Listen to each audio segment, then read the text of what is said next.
मेरा बेटा जमीन पर लेटा दर्द के मारे रो रहा है, और कुछ लोगों ने देखा ही होगा कि मेरे रास्ते में होने के बावजूद तुमने अपनी कार नहीं रोकी, उल्टा मेरी जान लेने के इरादे से तेजी से आगे बढ़ गए। हाँ, ऐसा ही हुआ था, मैंने देखा था। ये सुनकर एक बार फिर से भीड़ में हल्ला मचने लगा। शनाया फिर से पैनिक करने लगी। पुलिस का नाम सुनकर शनाया घबरा गई थी।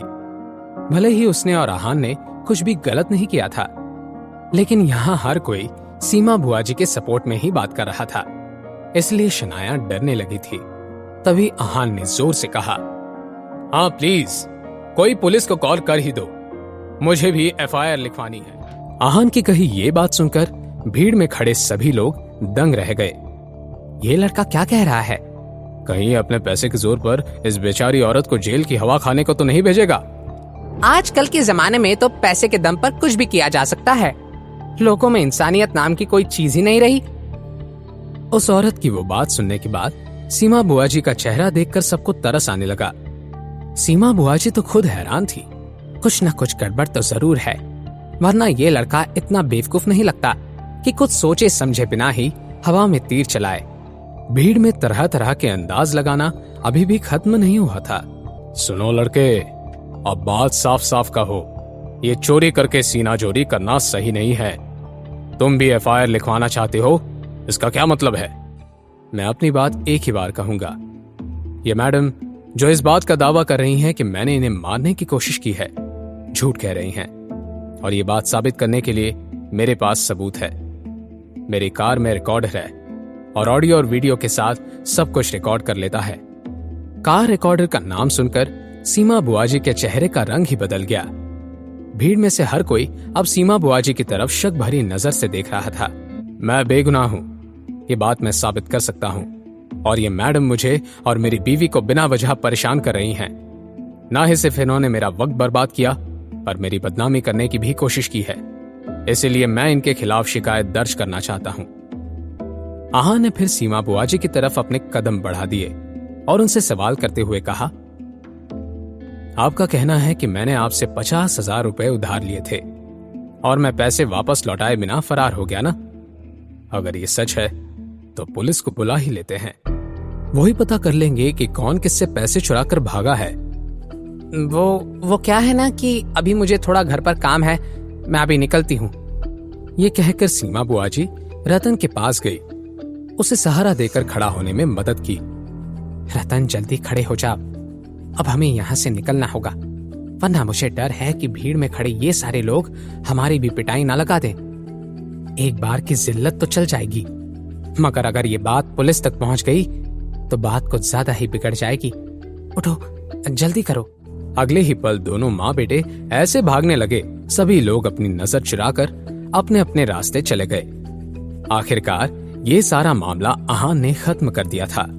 पीछे पलटते ही आहान की नजरें शनाया से मिली। आहान ने देखा कि शनाया हैरान नजरों से आहान की तरफ देख रही थी, और वो आहान को ऐसे देख रही थी जैसे इस कॉन्फिडेंट और चार्मिंग लड़के को पहली बार देख रही थी। शनाया के ऐसे एक्सप्रेशंस को देखकर आहान मुस्कुराने लगा। उसने अपने एब्सेंट माइंडेड बीवी का हाथ पकड़ा और उसे अपने साथ कार की तरफ ले गया। शनाया को कार में बिठाने के बाद आहान भी ड्राइवर सीट पर जाकर बैठ गया। आहान, कार में रिकॉर्डर कैसे आ गया? वो कार में कोई रिकॉर्डर नहीं है। शनाया ने आहान की तरफ देखते हुए मन ही मन में कहा, क्या ऐसा कोई प्रॉब्लम नहीं है जो मेरा हैंडसम हस्बैंड सॉल्व नहीं कर सकता? शनाया, आप ये क्या सोच रही हैं? क्या आपका हस्बैंड बहुत हैंडसम है? ऐसा कुछ नहीं है, मैं तो ये सोच रही थी कि मुझे तुमसे बचकर रहने की जरूरत है। क्या पता कब मुझे भी ऐसे ही कंट्रोल करने लग जाओ तो? आप उस बारे में परेशान मत होइए, मैं आपको कैसे कंट्रोल कर सकता हूं? मैं तो खुद ही आपके कंट्रोल में हूं। दूसरी तरफ भीड़ और शनाया और आहान से भागने के बाद सीमा बुआ जी और रतन एक बस स्टॉप पर आकर बैठ गए। आहान हाथापाई करने में इतना एक्सपर्ट कैसे हो गया? उसे देखकर तो ऐसा लगता है कि यामिनी भाभी उसे खाना भी नहीं देती होंगी। पता नहीं माँ, मैं खुद भी इस बारे में कुछ नहीं जानता, मगर एक बात है जो मैं कह सकता हूँ, आहान ने अपनी पूरी ताकत का भी इस्तेमाल नहीं किया था। ये सुनकर सीमा बुआ जी शॉक्ड हो गई। अच्छा है हमने उसे ज्यादा परेशान नहीं किया। आगे से इस बात का ध्यान रखते हैं कि उस आहान से दूरी बनाए रखें। नहीं माँ, ऐसे कैसे हो सकता है? अगर बाहर किसी को पता चला कि मैं पिट के आया हूं तो मेरी क्या ही इज्जत रह जाएगी। नहीं, मैंने फैसला कर लिया है। अपने दोस्तों के साथ मिलकर मैं उस आहान की हड्डी पसली एक कर दूंगा। तुमने सही कहा बेटा, तुम जब चाहे उसे मार सकते हो, लेकिन उससे पहले हमें आहान से पैसे कमाने हैं। माँ, ये सब कैसे होगा? हम अभी के अभी तुम्हारे शेखर मामा के घर पर चलते हैं। जितना मैं शेखर भैया को जानती हूँ, वो तो आहान से कुछ नहीं कहेंगे, लेकिन यामिनी भाभी, वो आहान को बिल्कुल पसंद नहीं करती। हम जाकर उनसे ही आहान की शिकायत लगाएंगे।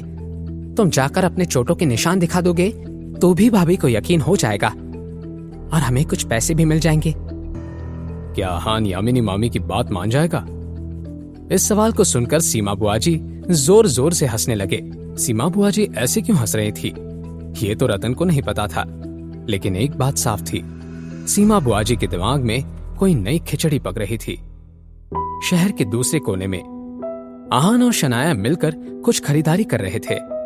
आहान ने सब्जी वाले से कहा, भैया थोड़ा जल्दी दे दीजिए, मेरी बीवी को घर जाकर जल्दी से खाना भी खिलाना है, उन्हें थोड़ी भूख लगी हुई है। आहान की नई कार को देखकर वहां आई हुई एक भाभी ने आहान से कहा, आहान, तुमने तो नई कार खरीद ली है, क्या हमें मिठाई नहीं दोगे? भाभी, मैं मिठाई तो लेकर नहीं आया हूँ, लेकिन सब्जी वाले भैया से कहकर आपको मेरी तरफ से 2 नींबू दिला सकता हूँ। कार के पास खड़ी शनाया देख रही थी आहान इन सब लोगों के साथ कितने अच्छे से मिलजुल कर हंस रहा था। तब उसका फोन बजने लगा। शनाया ने बिना देखे कॉल उठा लिया। दूसरी तरफ से आवाज आई, आहान कहाँ है? किसने किया शनाया को कॉल? क्या कोई नई मुसीबत आने वाली थी शनाया की जिंदगी में? क्या सीमा बुआ का प्लान होगा कामयाब? कैसे बचेगा आहान इस नई मुसीबत से? जानने के लिए सुनते रहिए पॉकेट FM।